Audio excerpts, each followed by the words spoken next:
Welcome to Intuitive Transformations with your host, Sylvia Henderson, and discover tools, wisdom, and inspiration that will empower you to transform your life.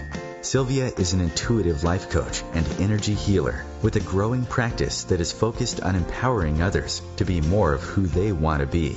For the next hour, join Sylvia and explore and unravel anything in the way of you creating the life that you would love to live on the OMTimes radio network.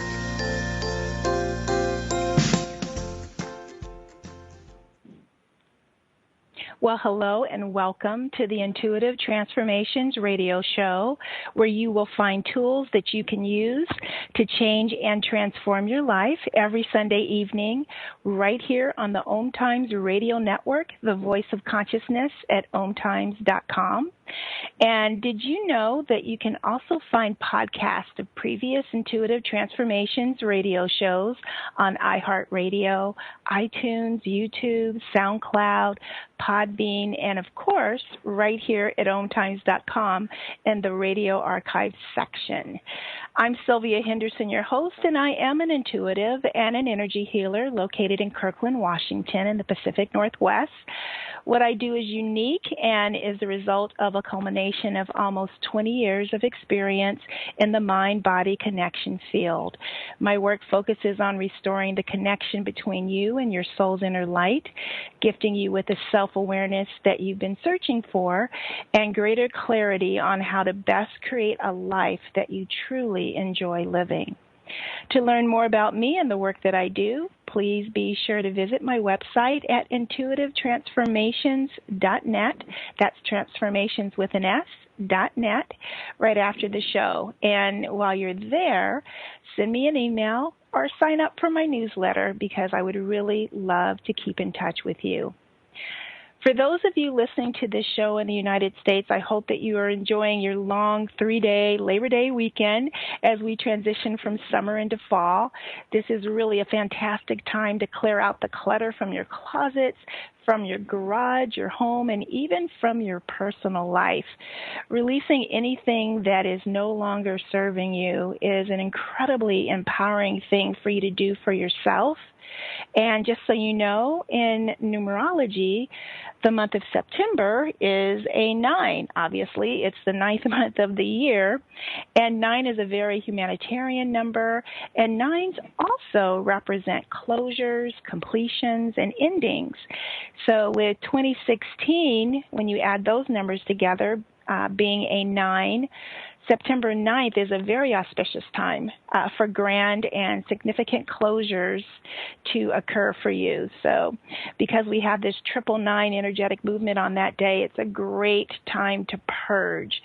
So if you have any unfinished business, any unresolved conflicts or relationships that you need to go in and heal, now is the time that things may be coming to a head for you.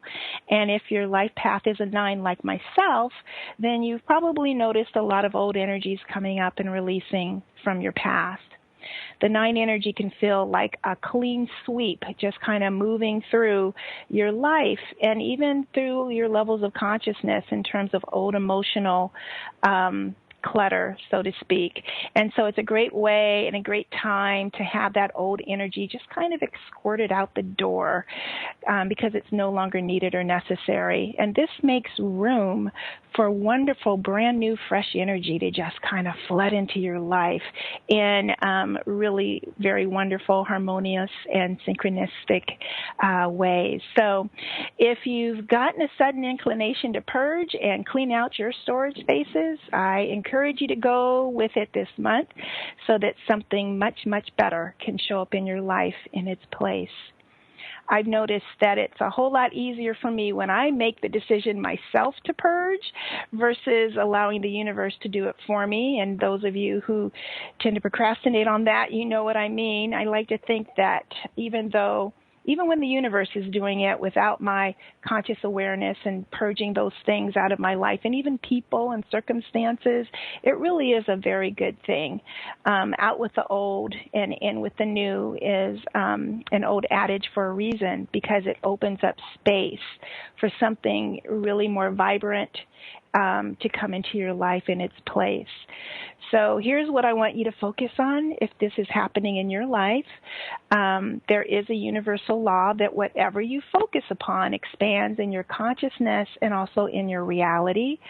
So I want to encourage you to focus and positively move towards your desired outcome.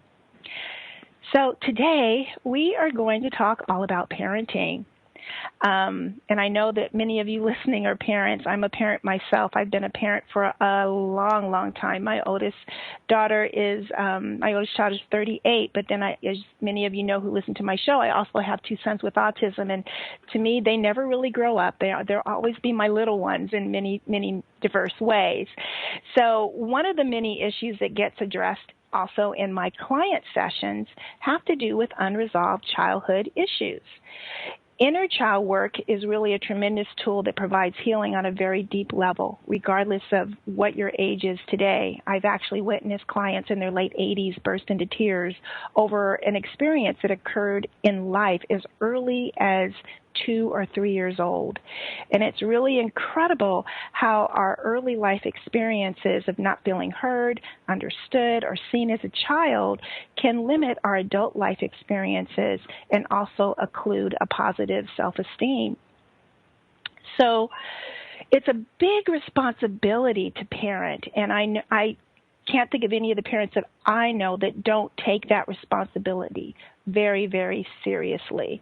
But in many cases, parenting is just simply very confusing because children are so different and they're so unique. And when it comes to understanding your child's personalities, traits, and strengths and challenges, it is even more confusing as to how to get them to be successful, how to keep them the healthiest that they can be so that they can grow up and be completely fulfilled as adults and not have these inner childhood issues that so many adults these days are walking around with.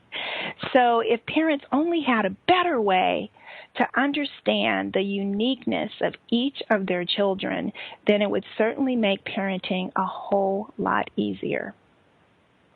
So I'm very excited today because Dr. Robert Keith Wallace and Dr. Frederick Travis felt the same way, which is why they co-authored their brand new book, Dharma Parenting, Understanding Your Child's Brilliant Mind for Greater Happiness, Health, Success, and Fulfillment.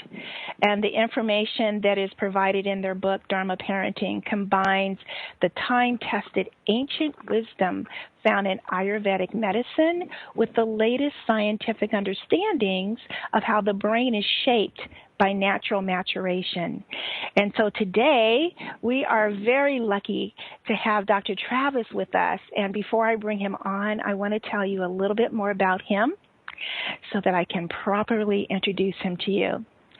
So Dr. Frederick Travis is a world-renowned neuroscientist who has discovered brainwave patterns in children and young people that correlate with greater moral reasoning, happiness, emotional stability, and academic performance. Dr. Travis has authored or co-authored 70 scientific papers, many published in leading peer-reviewed journals. Dr. Travis received his master's and PhD in psychology from Maharishi University of Management. After a 2-year postdoctoral position at University of California at Davis, he returned to the Maharishi University of Management to direct the EEG Consciousness and Cognition Lab.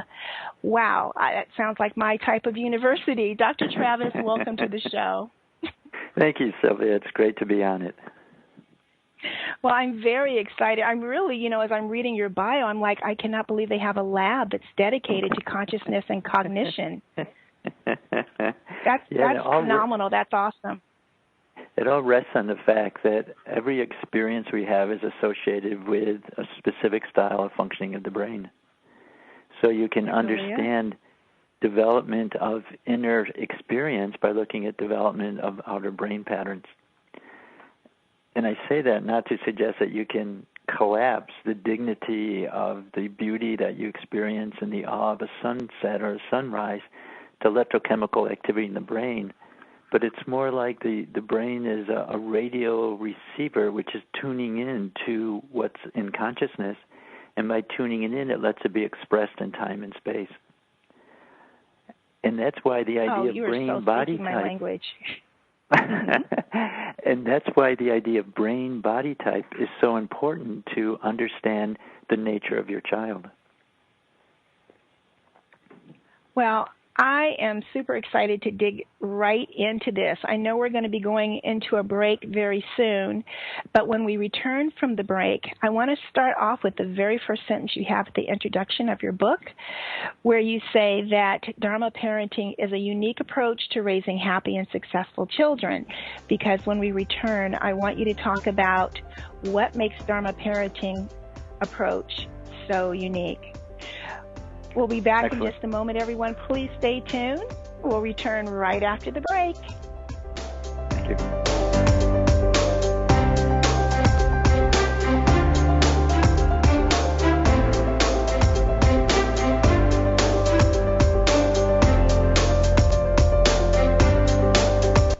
The future of Internet radio is here.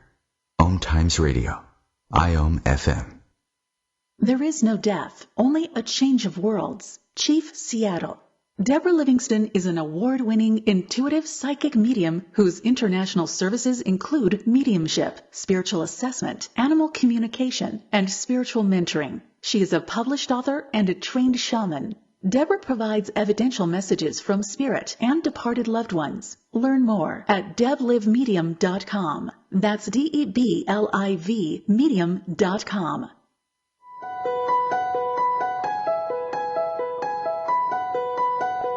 Hello, I'm Miriam Knight of New Consciousness Review, inviting you to my new show where I interview the rising stars of the conscious awakening. We'll explore the many faces of consciousness in action and intriguing perspectives on life, the universe, and everything in between. Join us each Wednesday at 2 p.m. Eastern on the Rising Stars Show. Come on, smile. Oh, honey, he's still not smiling.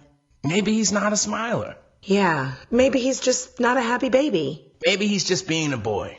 Or maybe he's teething. Maybe it's just a phase. Maybe he has autism, and we can definitely do something to help. Maybe is all you need to find out more about autism. No big, joyful smiles by 6 months is one early sign. Learn the others at autismspeaks.org/signs. Brought to you by Autism Speaks and the Ad Council.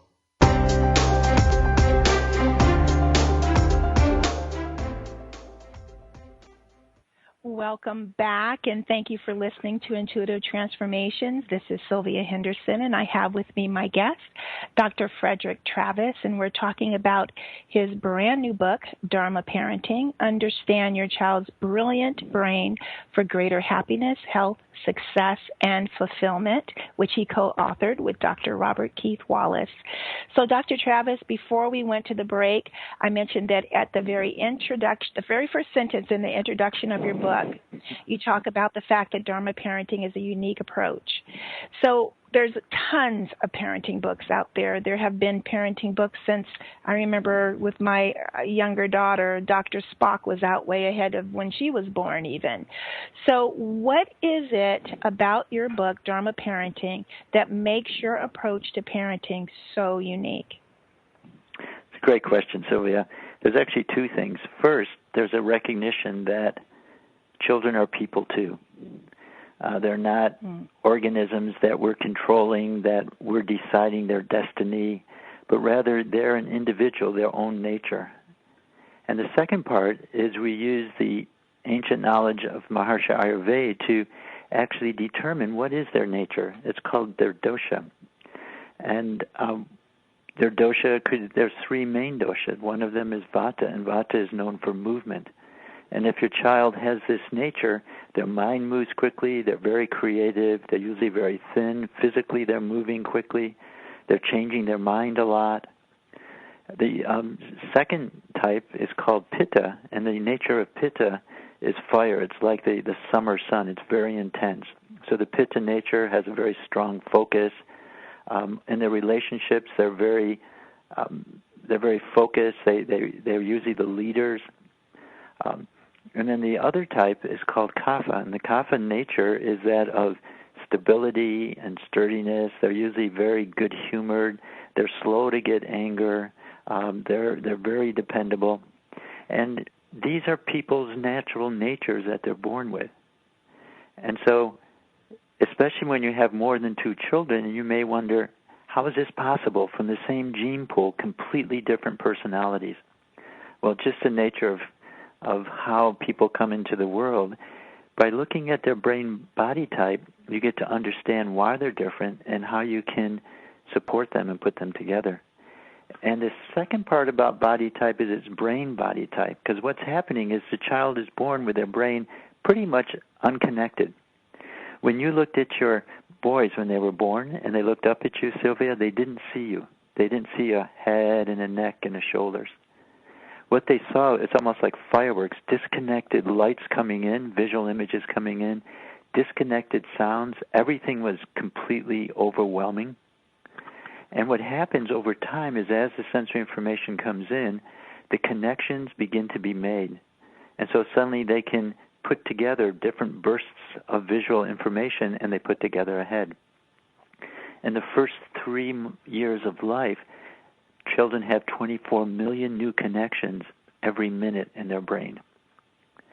Every minute. And that's how this person, which comes in pretty much immobile, is able to begin to control their body, begin to control their gaze, begin to make a picture of the outside world, can begin to take sounds and parse them up into individual words and assign meaning to the words. I mean, the most incredible thing, in just 2 years they're able to do this, 1.5 years, 2 years. And then from 3 to 10, what's happening is children have twice the connections between their brain cells that you or I do. And in this period of high cortical connectivity, you have ready-made connections for the child to make sense of the world. And it's where they pick up language and rule-governed behavior and working in groups. And this is a time of creative play. It's when the time that your children would play with the box more than the present in the box.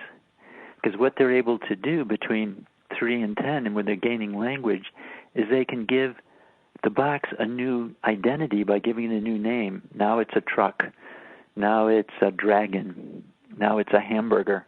And they just interact with the box as though that's the object. And then about 7 to 10, this creative play begins to diminish, and they become very rule-governed. And they like rules because the rules give them an understanding of how to work in the world. 10 to 18, there's a process of pruning of connections.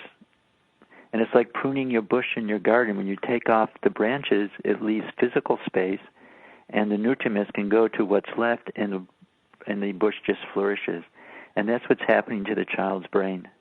10 to 18, their individuality is coming out as they're dropping off connections they haven't used, and they begin to amplify and complexify who they are. At the same time, at this age, actually beginning at 12 and going through age 25, the connections of the rest of the brain that link the rest of the brain with the frontal lobes are gaining a fatty layer. They're called axons, these connections. They gain a fatty layer. It lets information flow go more quickly. So now the child can think about thinking. At age 10, they can only think about things that they see. They can't think about an abstract idea. And this is so important for the parent to realize what's going on in the child's brain so they don't ask their child to do more than what they can do. So I think these are 2 fundamental points about Dharma parenting. I find that fascinating when you said that as infants, their visual acuity, they're basically seeing light but not form. Is that what you said? Did I misunderstand? It's bursts of light. It's almost like a firework. The information comes from the retina. It goes up to the brain. It just splashes on the brain. They don't have the connections that keep that input resonating for some time. And by building those connections, you actually make a neural loop where you're taking the outer world and you're representing it in your brain. And what we're able to do now, we can we can talk because these neural loops are connecting one sound to another, and we can get meaning from it. Mm-hmm. And these are just what develop as experience goes in. Go on. It's fascinating to me because I always reflect back to autism and how their cognitive skills are so different than someone neurotypical, and how they perceive the world and their visual sense too. So I don't know, it just kind of went there for a moment, but that is absolutely fascinating. So in the Dharma Parenting book, one of the other things that I really appreciated that you pointed out is that it's not just about determining your child's particular brain body type, but also as a parent, you need to know and understand that as well. And I, before we began the show in our pre-interview, I'd mentioned to you I just left a girlfriend's house, and she owns a daycare. And there were all these parents there and all of these children that are aged toddler to 4. And as you were talking about the brain body types, I was like, oh, yeah, that's that child, and that's that child, and that's that child. So how can the parent then take that information and then really help to nurture their child? Excellent. That's a really practical question. First, on our website, dharmaparenting.com, you can take a quiz. Takes about 5 minutes, and take it for yourself and all your children and your husband, and find out what is your brain body type. And then there's tables which tell you for this brain body type, this is a type of experience which unbalances them, and this is a type of experience that lets them be balanced. Also, we have a whole chapter on where brain body types collide. So, for instance, the Pitta body type, their nature is heat, and so any additional heat, they tend to boil over, and that includes hot food, that includes being out in the sun. The Kapha body type loves hot food and loves the hot sun. And so once you realize that there's these two different natures of these children, and then you realize you're going to have to balance. If they want to go out and play, the son who is of the Pitta nature has to have a hat on. You have to go out after 15 minutes and make sure they have things to drink.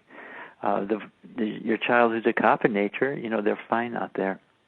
So what it does, it arms you. It gives you the information to anticipate what's going to be happening in different situations. And I'd like to, if I could, just take a note about autism, because what's happening in autism, remember what I was talking about is connections of brain, and they go from 0 to 3, and then they remain a height. Children with autism, they actually have more connections over that time, and they reach their peak of connections at about age 2. So what is happening is, because the connections are so numerous, any information coming in when they're 3 or 4 or 5 is overwhelming. So their coping mechanism is they turn away. And then at age 2, when they have this huge number of connections, more than the normal typical child, then the pruning begins a few months later. They don't have that chance of having this huge number of connections so they can build socialization. But the pruning does level off, and their brain looks the same in terms of its structure when they're 18 or 19, but it's connected differently. Some part of their brain is hyper-connected. And most autistic children have a gift. And when I talk to parents, I think it's important that we understand the child's not broken or bad, but rather they really have something that they can give to the world, which the normal typic person can't, because their brain circuit doesn't allow them to have some deep insight. The autistic child will need to learn socialization, and they just need to know that this is just something they have to do and work on it. There's actually an interesting website, tm-autism.org, and it talks about the effect of transcendental meditation to help children with autism. Wow, I did not know about that. I'll have to check into that. But I was aware about the neurology is quite different than a neurotypical individual, and that they do get so overwhelmed so easily. because of the sensory overload. It's too much for them to process. So what creates these brain body types? I mean, for instance, are we talking about it's a genetic nature, or is it the nurturing of one's environment that they receive? Or, I mean, what causes these brain body types to manifest in children, in each individual, actually? Yeah, it's DNA. It is DNA. It's the information in the system. It's the way I see our life is that we are pure consciousness. We're a fundamental field of consciousness, and we interact in the world through the functioning of the physiology. So we can think and talk and work in space and time because of the functioning of the physiology. And so what each of us are is a specific vessel, a specific way for this field of consciousness to enter into the world. And so this whole process of being born, we have where we want to go. These are the strengths I want to have. I want to be a very creative, artistic person, and so you become a Vata nature. Or you want to be strong and a leader, and so you have more of a Pitta nature. So while that's there, it interacts with experience. And indeed, in the first 3 years of life, what determines the happiness and success of the child as an adult is the attention of a caregiver. A single person, it could be a mother, a father, a grandfather, a grandmother, just one person that child can connect to and can respond to and can interact with.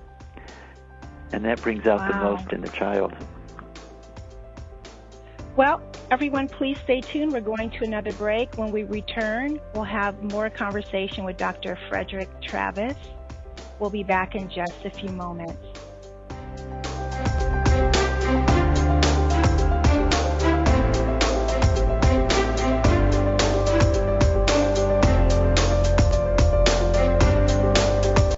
The cutting edge of conscious radio, OMTimes Radio, IOM FM. As difficult as it is to believe, there are places in Africa where human traffickers sell albino children and their body parts for use in magic rituals. Humanity Healing International is actively working in Uganda to change this paradigm. The Albino Rescue Project finds albino children who are at risk and places them in safe schools and environments where they can learn and grow free from fear. To learn more or to sponsor a child, visit humanityhealing.org. Humanity Healing is where your heart is. My name is Victor Furman. Some call me The Voice. I've always been fascinated with human nature, spirituality, science, and the crossroads at which they meet.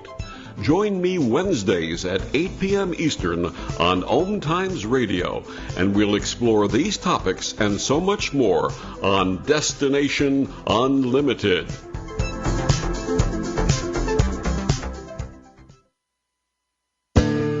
Hi, I'm Jimmy Buffett. How would you like to meet an endangered manatee? You can by joining Save the Manatee Club's Adopt a Manatee program.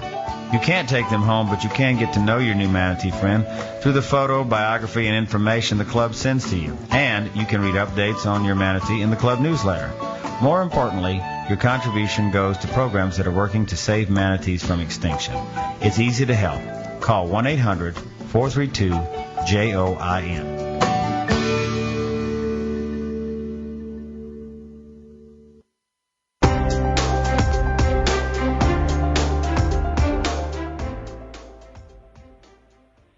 And we're back. This is Sylvia Henderson on the Intuitive Transformations radio show on OMTimes.com.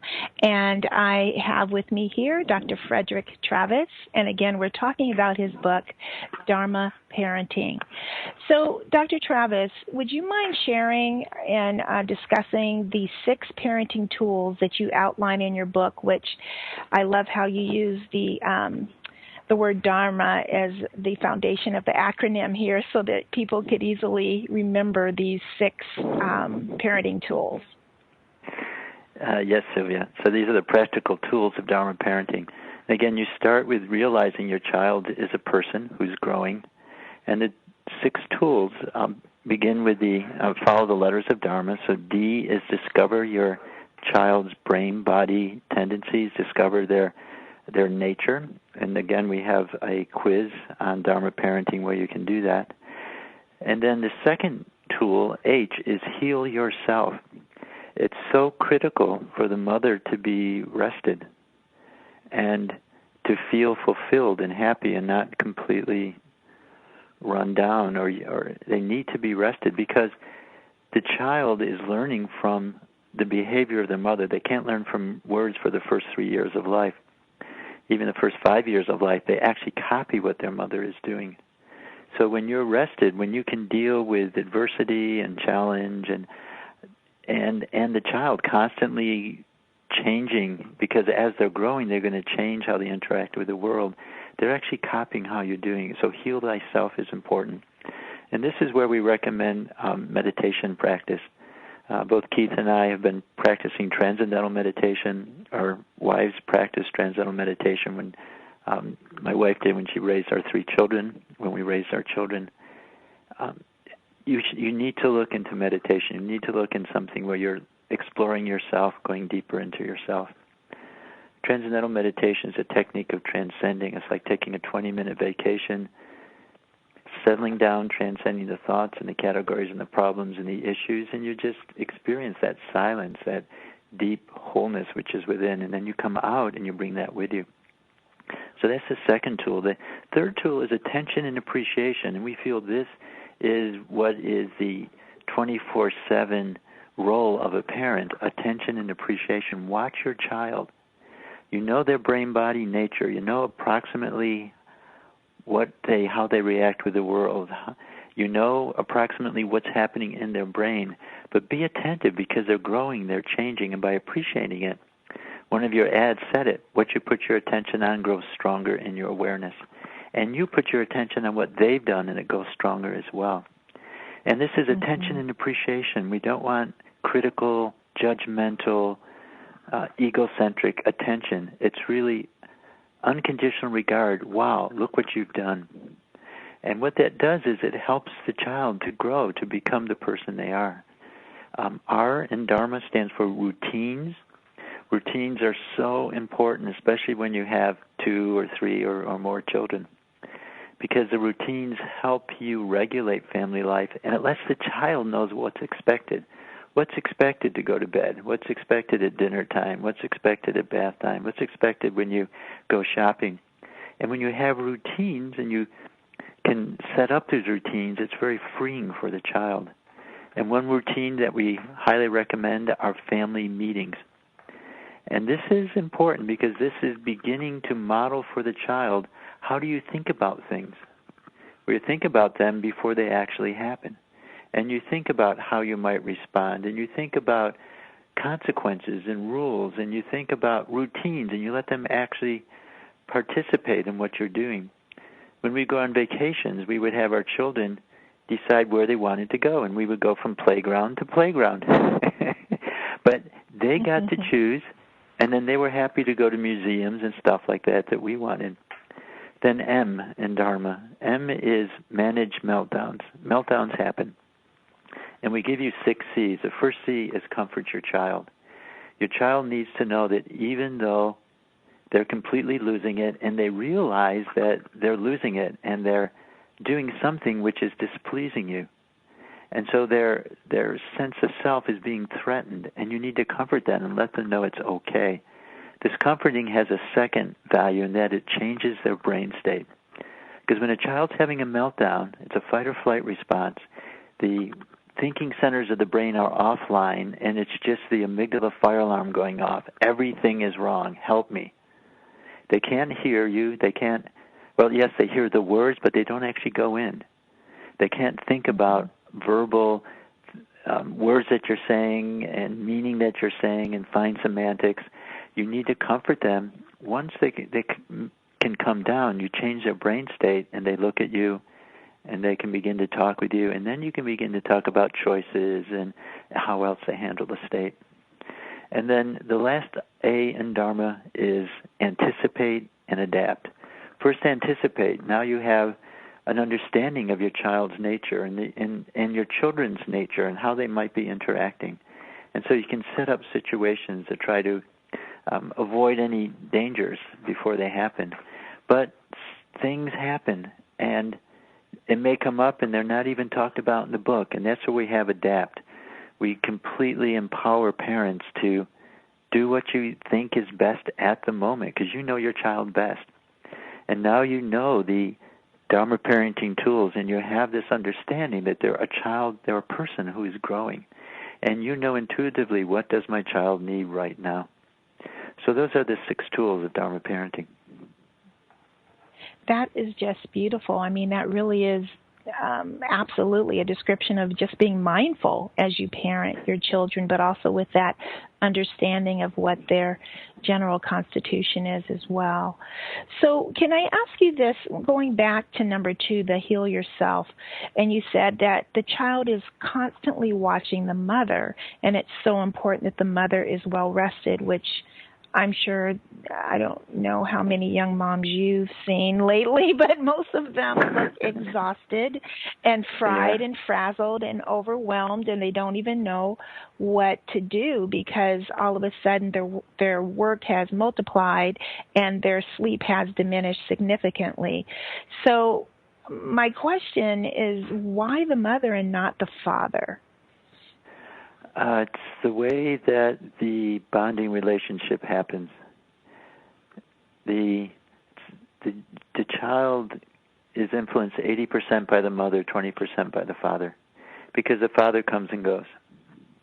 So what the father has to realize is the mother is the important person at home, and when he comes home, he has to put away his business coat and his business cloak, and he needs to put on a helper cloak, and he needs to take the child, let the wife just have some time out, some time for herself, take a bath, something. And this needs to be structured in so the mother knows it's coming. Science knows that if you feel that you can handle an emergency situation, it doesn't affect you as much. So if you know that, yes, in 2 hours, I'm just going to be able to sit in a bubble bath for 20 minutes, you can handle what's going on. And to heal yourself is for not only something we advise the mother to actually block it out, but all the people helping. So the father, so the aunts and the uncles and the friends and so on. Here in Fairfield, we have a policy or something that happens that for new mothers, friends come and bring food for the first 6 weeks. So they don't have to worry about cooking. And they have not only the fact that they're getting fed by their friends, but they're being fed by their friends, and they're getting all the love and attention of their friends. And this is something that we need to realize. We're not classical billiard balls clicking around on Earth. We're actually part of a larger system, a larger community.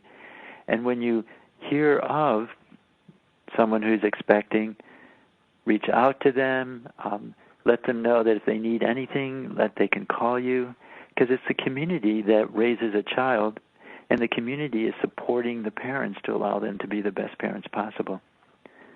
So when I do say heal yourself, I know some mothers are rolling their eyes and saying it doesn't know what it's like, and I don't know what it's like. But I do know that's such a critically important part of parenting. Mm-hmm. Yeah, it's really hard to relate with anyone if you're exhausted and overwhelmed, and to really be present in the moment unless you do focus on taking care of you. I was just curious if, say it's a same-sex relationship, like 2 dads that have adopted, if it's more about the maternal role that one parent plays. Exactly. It's the one who's there most often, because that's the benchmark the child's always looking up to. And that's where the child is playing with their response and their emotions, and they make faces, and then their caregiver makes faces, and just the fine feeling level. And so it could be, it could be a father, could be a male as well as a female. It's just who's with them most.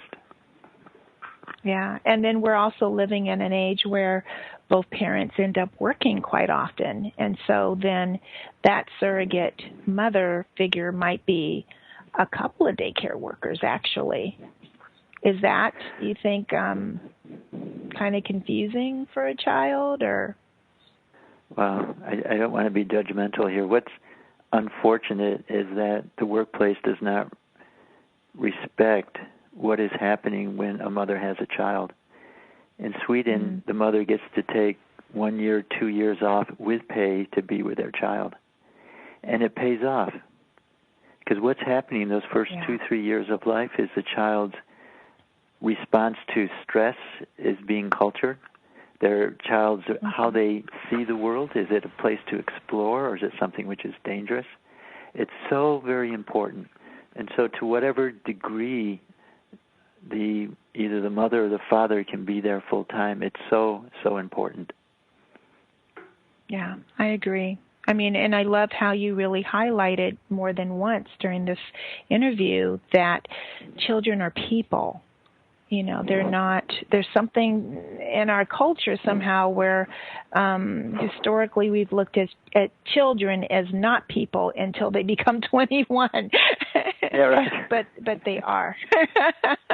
And they have the same feelings and sensations and emotions as we do as adults, just maybe not the strategies that we have, the maturity that we have on how to negotiate those feelings. So I'm really very grateful you highlighted that. You know, and then in terms of family meeting, go ahead. Go on. And what's so important is to not expect more of your child than what they can do. Know that they're a person, but realize that they're on this path of growth. And so the teenage boy at age 13 is, if you tell him to do, well, first the brain he goes to bed with is not the brain he wakes up with. And so if you give him 3 things to do, he may do the first one and forget the other 2. And even though he's physically as big as an adult, you have to realize his brain doesn't let him think in that sophisticated way. Wow. Well, that explains a lot. That's it.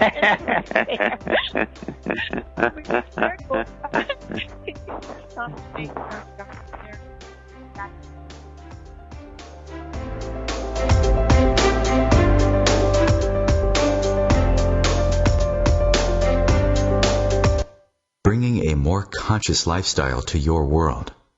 OMTimes Radio. IOM FM. Host your show on IOM FM, the radio network of OMTimes Media, one of the more recognized brand names in the conscious community, and is backed by the extensive marketing reach of OMTimes. Hosting a show on IOM FM immediately connects you with our extensive dedicated community. This is Terry Van Horn, and I want to invite you to join me for my weekly radio show, Healing Light, on OMTimes Radio, every Wednesday at 6 p.m. Eastern Standard Time. On Healing Light, we want to bring love, light, and blessings into your world. You can find out more about us at www.healinglightonline.com. Blessings. I want to thank my mommy for loving me so much, for taking me to the doctor when I broke my foot, for leaving me alone when I wanted to be alone. And now, as a grown-up, I'm thankful for being able to take care of you, my dear mom, for taking you to your therapies, for understanding that sometimes you simply want to be alone. Roles change without us noticing. That's why AARP gives you the information to provide even better care for your loved one. Visit aarp.org/caregiving. Brought to you by AARP and the Ad Council.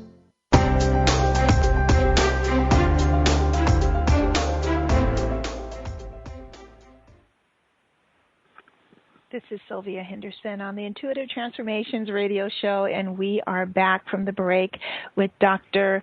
Frederick Travis talking about his brand new book, Dharma Parenting, Understand Your Child's Brilliant Brain for Greater Happiness, Health, Success, and Fulfillment. I just love saying brilliant brain because so many children need to know that, because I've met many adults in sessions that don't feel that way about themselves, and it's because they didn't get it in their childhood. So what a gift to be able to even just give that awareness to your child that they have a brilliant brain. So speaking of brilliant brains, you said before we went to the break that a teenage boy's brain changes when he goes to sleep. It's not the same brain that he goes to bed with, that he wakes up with. I thought that was really an interesting comment you made, especially about them not being able to follow a 3-step direction. Yeah, right. This is the process of pruning that we talked about in the beginning between 10 and 18. And that's why middle school, it's not about learning, it's really about getting to know who you are, because I see the brain as a substrate to allow us to see the world. And beginning about age 10, that substrate, which is underneath your sense of self, how you understand the world, how you interact with the world, how you feel, is changing. It's the connections are just dropping off. And I remember I was sitting meditating in my bedroom, and one of my daughters was sitting out in the kitchen table, and she turned to my wife and said, "I don't know." She was 12 or 13 at this point. My wife put her arm around her and said, "What don't you know?" She said, "I don't know what I don't know." I thought, what an elegant description of what's going on. That sense, that physical substrate of who I am is different. I don't know who I am. Something is wrong. Why? I don't know why. And so this is the teenage years. And it's so important for the parent to realize that their child's not acting out, they're not being bad, they're not doing all those things that you talk about teenagers. They're actually trying to deal with what's going on inside. And this is good for parents as well as for kids to know. That, yes, the angst they're going through is not a permanent thing. It's just their individuality coming out. And the parent can help the child by not being judgmental and talking to them. How are you feeling? What's going on? And also, as the ad said just before he came on, giving them some quiet time. Just letting them chill in their room. It's so important because what sleep does is it repairs the brain. And what just being quiet is doing is helping to repair the brain. And the brain is going through massive transformation. You're losing all these connections. At the same time, you're adding myelination, white matter, to the links with the front of the brain. It's a massive transformation going on. And so understanding that and just allowing the child to go through it without being judgmental, without saying, "What's wrong with you? You used to be so orderly. Look at your room. It's a pig pen." They don't need to hear this. I mean, their whole inside is just in complete topsy-turvy, and that's what they're trying to deal with. So this understanding of neuroscience is useful both for the parent and the child. And no, they do come out of it. About age 18, the pruning level's off. At that time, the connections with the front of the brain are about halfway there, and it continues up through age 25. And what you want to do, because what's happening at this time is as those connections with the frontal lobes grow, they can begin to ask big questions, and they begin to question every rule you've given them. So the teenager will say, "I don't have to go to college. Drinking's fine. I don't have to get married." Whatever you think is important, they're going to say is not important. And they're not doing it because they really believe it. They're just thinking about it. They're exercising. What if that was true? And just like when they were 3 years old and they copied you, they're going to copy you now. How do you respond? How do you respond when one of your very deep felt values is being just routinely questioned by your teenager? If you sit and think with them, it teaches them a lot. And you say, "Well, let's look at this. I haven't really thought about this in a long time. Let's think about the effect of whatever it is, money or education, or maybe you're right. Maybe you shouldn't go to college right after high school. Let's think what else you could do." And what you're actually doing is you're modeling for them the ability to reflect on their worldview and their plans and so on. What a difference in the world it would make if everyone parented from that point of view? Because what often happens is when that teenager retreats to their room and they don't want to talk to their parent or they don't want to hang out anymore with mom or dad, is the parents immediately feel, oh no, I'm losing my child, they're withdrawing. I mean, is there a thin line? Because there are some situations where withdrawal might be a negative thing versus just this natural process of development. You should know by the time they're a teenager if you've been using the Dharma parenting tools, because you see their tendencies, you see their nature. And you do see when they go a little bit too far. And then you can talk to them about it. And you can say, I noticed, I know you like your quiet time, but I've noticed you've been a little bit more with yourself. You know, what's going on? So this is really good because you touched... Go ahead. And if you treat them like a human being rather than as an object that you're involved with shaping, and then this is a natural thing. It's natural to ask another human being when you notice they seem to be in distress, what's going on, in a non-judgmental, loving way.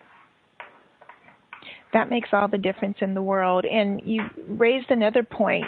If you've been using the Dharma method for a while, you're going to be aware of these shifts within your child. But, you know, how early can you introduce this method, and how late in a child's life can you introduce it and still glean some positive effects? Yeah, well, you can use it beginning at day one on their first breath. Because as you know, they come in with their personality. They're not blank sheets. They're not just blank clay which you impress upon. And in terms of how late, once they leave the house, it's pretty much too late for you to use the tools. But what you can do is say, hey, I just read this great book on parenting, and there's lots of things that I think are really useful. Because this is what happens when you use the Dharma parenting tools. When your child leaves and goes to college, they take the tools with them, and they use the Dharma parenting tools on themselves. They know their own nature. They know, and what happens if I don't get enough sleep? What happens if I don't eat on time? What happens if I eat hot food? What happens if I take on too much stress? What happens if I take on too much responsibilities? They know the tool. Oh, this is my nature. This is what I should do. They know heal myself. Yeah, even though I'm a teenager, I have to get sleep. And attention, appreciation. They attend to how they're changing, especially in the college atmosphere. So the ideal is they're brought up under the Dharma parenting tools, and then they're just tools that they take to help their life as they go on. That is so wonderful. So I know we only have a few minutes left in the show. I can't believe how quickly this has gone, Dr. Travis. Can you please just let everyone know, again, your website? And I understand you're working, you and I called you Dr. Wallace, Dr. Travis. You and Dr. Wallace are putting together actually a training program. 4-lesson course. And how to be. Yes. Great. Yes. Can you talk a little bit quickly about that, and then also how people can get in touch with you? Yes. So our website is dharmaparenting.com. That's one word, and Dharma is DHARMA. And on that, you'll find a link to the course which we're developing. It's a 5-lesson course. m.edu/online. You'll see it there. It'll be the end of September, beginning of October. And what we do in the course is we give you an overview of Dharma parenting, and then we have 4 lessons where we've taken actual scenarios from parents in the Fairfield area with their children. And these are concrete examples of Dharma parenting tools. And many of the parents here in Fairfield have been using these tools, and so you see how they've applied them in their own way, and then we comment on them. And then the last lesson we talk about specific issues like dealing with twins, ADHD, and also electronics. What do we do with electronics in this age in terms of Dharma parenting? That's a big one. What we want, yeah, it's a huge one. And especially because when you and I were growing up, there were no electronics. And so we don't have I know, but they're everywhere now. Yep, exactly. And indeed, kids' memories are different. We remembered facts. Kids don't remember facts anymore. They remember where they find the facts. And so the actual physical memory systems are changing in their brain. Yeah, they don't need to remember a fact. They go to Google. Where was this? Oh, it was on this website. And so they're using the Internet as an external memory.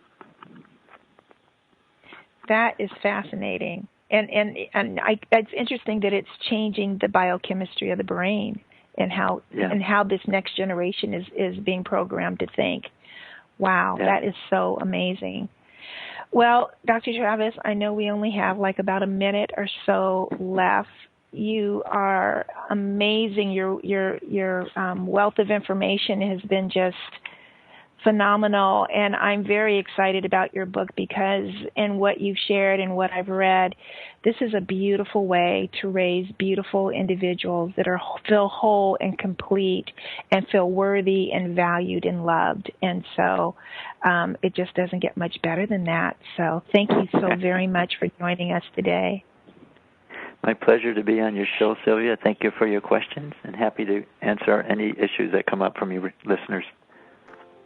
Oh, beautiful. And then, everyone, make sure you go to Amazon.com, Dharma Parenting. It's a book you're going to want to have. And I will be back again next week, same time.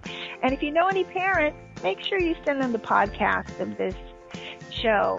And also,